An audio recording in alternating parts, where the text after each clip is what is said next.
This is Story Recapped. Today I'm going to explain a drama, sci-fi, and mystery film called Powder. Spoilers ahead, watch out and take care. A pregnant woman, Anna, is rushed to a hospital during a thunderstorm. Later, the doctor informs her distraught husband, Greg, that Anna didn't make it. The baby is safe, but he has albinism, a genetic condition that leaves a child without pigmentation, and his pale eyes are sensitive to light. Greg is taken to the baby, where the doctors hooked him to an EEG to measure his brainwaves. Greg sees his unusual appearance and cries, refusing to accept his baby. The EEG registers alarming rates of brain activity as the baby similarly gets distressed. Greg ultimately denounces the child, and as he's taken away, the crying baby's brainwaves go off the charts. 20 years later, the director of the local youth shelter, Jessie Caldwell, arrives at the home of a recently deceased man. Sheriff Doug Barnum asks for her help to retrieve what they believe is a man's grandson, hiding in the basement. Doug explains that the boy won't come out from the cellar, and they suspect that the child might have special needs, considering he didn't report his grandfather's death. The neighbors have also never seen him, so they must have kept him a secret. Cautiously,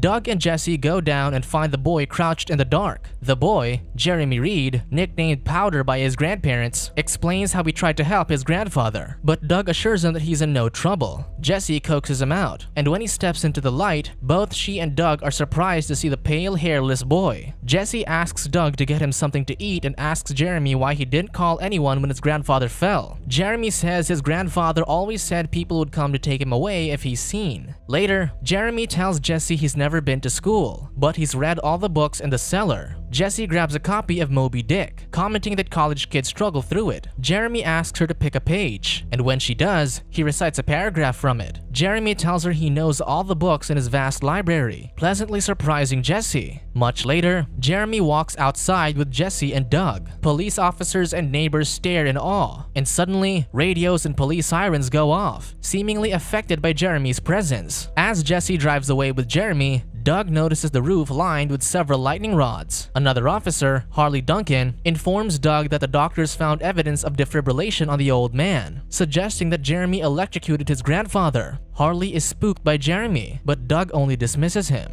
Driving through the city, Jeremy is amazed at the sights and plays around with the car windows. Jessie takes him to the youth shelter, where the other kids stop and stare at Jeremy as he passes by. Inside, Jeremy sits by Jessie's office as she arranges for him to be seen by an expert. The other kids peer through the windows, trying to catch a glimpse of him. At lunchtime, Jeremy sits alone to eat while everyone else stares. A group of teens approaches him, and one of them, John, teases him for his appearance. Jeremy doesn't engage, so John taunts him further by making Jeremy put a spoon at the end of his nose. Jeremy takes the spoon and repeatedly rolls his thumb over it, making it stand on its own. At once, all the other utensils around them are magnetized to Jeremy's spoon, creating a tower. Everyone is stunned, but a lone spoon flies off its rack and slowly approaches the tower on its own until the whole thing crumbles. Jeremy grins, pleased with this exhibition, but John is even more pissed. Later that day, Doug arrives home as his son, Steven, leaves the house. Steven calls out to him, but Doug pointedly ignores Steven as they pass by each other in their yard. Upstairs, the caregiver, Maxine, says Steven stayed a while, tending to his bedridden mother, Emma, and brought her a small silver box. As Doug feeds a weak Emma some ice chips, Maxine asks about the commotion at the Reed farm, expressing her disdain at the discovery of Jeremy. Doug doesn't say much, but he also doesn't share Maxine's contempt. The next day, a doctor confirms that Jeremy is in perfect health, so Jessie asks him if he'd like to go to school the following week. Jeremy's only concern is if his contact lenses will be ready before then. The following week, Jeremy comes to school, and everyone stares at him. In science class, Jeremy catches a girl, Lindsay, looking at him, while the teacher, Mr. Donald Ripley, explains a lesson on electric impulses. Donald then presents a machine called Jacob's Ladder to show everyone how electricity travels. The machine is turned on, and Jeremy gets distressed by it. A metal paper clip flies away from Jeremy's table, and his pen starts spinning in place. Donald continues talking as more electric currents rise higher and higher from the machine, and Jeremy trembles in his seat. Suddenly, an electric current shoots out of the machine and hits Jeremy in the chest, pushing him backward. Another current shoots from Jeremy and back to the machine, its intensity lifting him out of his seat. Donald kicks the plug off as Jeremy hangs in mid-air, but it doesn't work, so he grabs a wooden chair and smashes the machine. Donald reaches out to an unconscious Jeremy, and once he touches him, the hairs on Donald's arms stand on end. Later, in the hospital, Doug asks Donald about the incident, but the doctor doubts his story as Jeremy doesn't show any signs of electrocution. Donald continues talking and deduces that Jeremy is constantly experiencing electrolysis, hence why hair doesn't grow on him. A nurse then interrupts them with news that Jeremy has left the hospital. Jeremy walks through the town and befriends Lindsay's dog as he passes by her house. Lindsay comes out, and they talk about the incident in science class. Lindsay is genuinely friendly, making Jeremy open up and even tell her a joke. Lindsay comments on other people staring as they talk, and he tells her he's able to hear others' thoughts, but Lindsay doesn't take it seriously. Lindsay helps him with directions to the interstate and bids him a friendly goodbye as he continues on his way. Jeremy follows the railroad tracks until Doug and Harley intercept him. Harley approaches, masking his fear with aggression, but Jeremy can tell he's afraid. Doug tries to take him back to the hospital, but Jeremy wishes to return home instead. Doug offers to take him back to the shelter after the doctor assesses him, but Jeremy says that the shelter is not his home. Doug puts his foot down and makes Jeremy ride the car. As he's getting in, Jeremy divulges that he dislikes hospitals because the worst day he can remember was in one. Doug asks what day that was, and Jeremy replies it was the day he was born. Eventually, Jeremy is called to a meeting with the State Board of Education, along with Jessie and Donald. The head of the board, Dr. Stipler, asks if he's ever listened to the radio or watched television apart from his knowledge gained from books. Donald correctly guesses that he couldn't have, and demonstrates how electrical devices malfunction around Jeremy. Similarly, Jeremy is distressed by electrical devices. Dr. Stipler then says his IQ results were off the charts, and that they don't even have a classification for it yet. Sensing Jeremy's discomfort, Jessie tells him the board is in a position to help. Jeremy asks if they can help him return home, but Jessie regretfully tells him no, as the bank now owns his house. Dr. Stipler attempts to ask more questions about his scores, but the angry Jeremy tells him he knows that they only want to prove that he cheated on the test to make sense of his scores. Lights flicker in the room, and wristwatches go haywire, as Jeremy tells Dr. Stipler that he's only interested in going home. Soon, the power shuts down, and Jeremy walks out, passing through the halls. Metal locks in the lockers appear to be magnetized as he walks by, seething in rage. Eventually, Doug and Harley take the kids out camping. While the others are socializing by the bonfire, Jeremy sits on his own, away from everybody. Doug walks up to him, telling him Jessie only wants to help. A clap of thunder rumbles and Jeremy appears concerned, so Doug assures him that the storm is far away. However, Jeremy tells him that he can feel thunderstorms inside him, and lightning is drawn to him. Jeremy's grandmother told him that lightning was God, and that God took Jeremy's mother when she was struck by lightning while pregnant with him. Doug asks if that's what his grandparents told him, but Jeremy only tells him that he remembers it happening and leaves. The next morning, Jeremy walks deeper into the woods and finds a skink crawling nearby. Jeremy places a hand on the ground, and more skinks appear, seemingly drawn to him. Jeremy picks one up to observe closer, but the others suddenly scramble away. Jeremy calls out to John and Mitch, who are hiding behind the trees, trailing him. Jeremy notices John's gun, and John aims it at him. John continues taunting Jeremy, but Mitch, realizing John could actually fire, attempts to talk some sense into him. Suddenly, a shot goes off in the distance, and the three of them run off to its source. The gunshot came from Harley, who is boasting about his hunting skills while a doe is dying on the ground. Jeremy feels its pain, so he lays a hand on the deer, and when Harley comes to shove him away, Jeremy clamps his other hand on Harley's wrist. The doe's pain travels through Jeremy, reaching Harley, and with every twitch of the dying deer, Harley experiences its suffering and is soon overcome by it. The other kids panic around them, and John orders Jeremy to let go at gunpoint. Mitch raises the barrel as John fires, and Jeremy lets go. Harley crawls away, screaming, and it takes several boys to hold him down. The deer finally passes away and leaves Jeremy crying as everyone else stares. Back at the shelter, Jessie and Doug ask Jeremy what happened as the others accuse him of attacking Harley. Jeremy only tells him that Harley wasn't seeing what he was doing, so he opened him up and let him see. Doug isn't called away, and when he leaves, Jeremy vehemently tells Jessie that he wants to go home. Jessie tries to appease him, but the enraged Jeremy calls her out on pretending to be his friend. Glass frames shatter as Jeremy tells her a friend doesn't lock another up or take them away from home. Lights erupt, and the glass panel on her office door bursts. Jeremy walks out, leaving Jessie shocked. Meanwhile, Doug gets home, where the doctor tells him Emma is hanging on through the worst pain in her life and suggests taking her back to the hospital. Doug declines as she expressed her wish to be home when she could still speak. The doctor urges Doug to let her go, and Doug thinks it over. That evening, Donald finds Jeremy alone and talks to him about the incident in class. He says that when he touched Jeremy, something happened that gave him the vitality to do things he hadn't been able to in a while. Donald tells him about Einstein's theory that if humans were to maximize their brain's capacity, they would be pure energy. Donald then theorizes that something might have happened to Jeremy that made him closer to that energy than anyone ever. Jeremy is uninterested, so Donald goes on to say that Jeremy might have a mind that humans won't evolve towards for a long time, that he is a future that's here right now. Donald then offers a hand in friendship, and when Jeremy accepts it, he plays a trick, making Donald's hair stand on end at will. Jeremy slowly opens up about how his grandparents were afraid to touch him, and Donald sympathizes, touching Jeremy's cheek and caressing his head while Jeremy breaks down. The next day, Doug visits Harley after learning that he got rid of his guns and backed out of a marksman tourney that he was passionate about. He worries that Harley might not be able to do his duty as a cop anymore as he refuses to carry a firearm. Harley regretfully explains that when Jeremy touched the deer and then him that day in the woods, he felt the animal dying. He couldn't explain it, but now, whenever he tries to hold a gun, he remembers that feeling and is traumatized by it. That evening, Doug asks Jeremy to help him communicate with Emma. They go to his house, and she stirs in her sleep when Jeremy touches her. Jeremy tells Doug she knows he's there, so Doug takes her hand and communicates with her through Jeremy. She wants Doug to remember the both of them playing in the snow with Steven and losing her wedding ring during a snowball fight.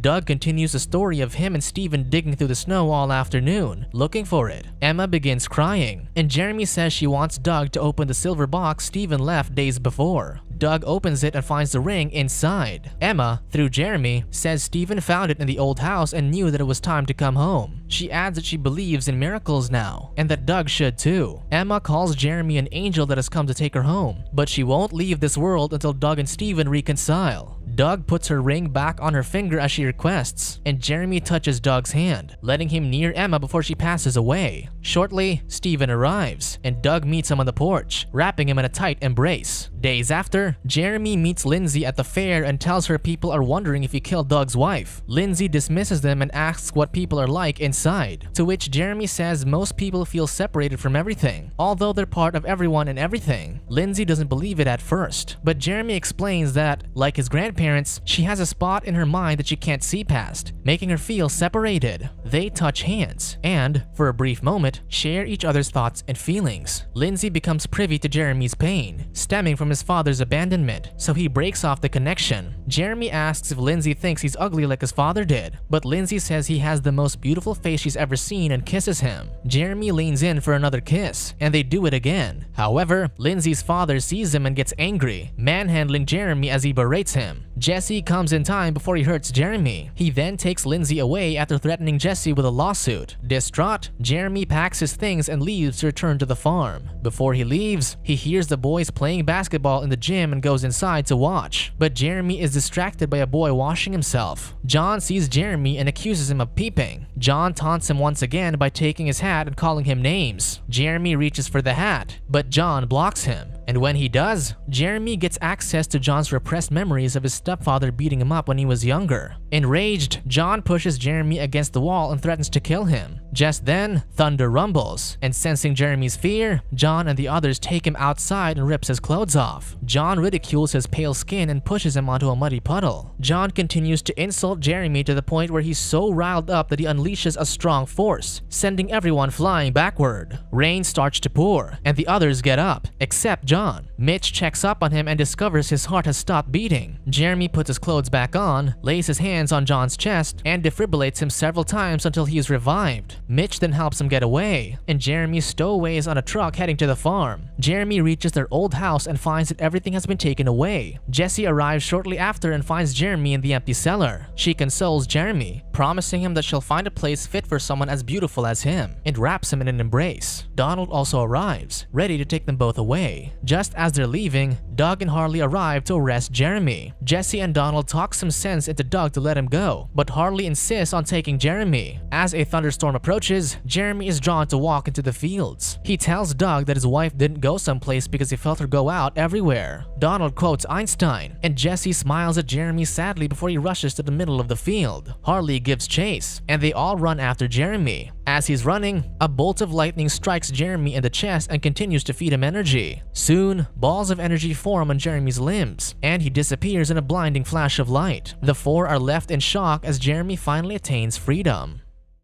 Subscribe to watch more videos like this. Turn on notifications. And leave a like, it really helps the channel out. Thank you for watching.